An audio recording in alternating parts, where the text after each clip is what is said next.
ВМРО ДПМН денес низ прес изнесува докази дека лицата кои протестираа низ државата за безбеден град и повикуваа за тепање и убивање на полициски службеници, претходно биле вклучени во кампањите на СДСМ и Оливер Спасовски. Лицата кои деновиве повикаа на тепање и убивање на полициски службеници поради желбата да возат без возачки дозволи, поради проектот Безбеден град, биле активно вклучени во кампањата на Оливер Спасовски, што може да се види на фотографијата на екранот.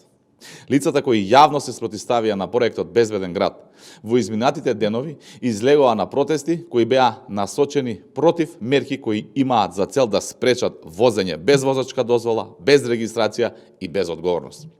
СДС и Спасовски, да потсетиме за јавноста, гласаа против имплементација на проектот Безбеден град во Собранието.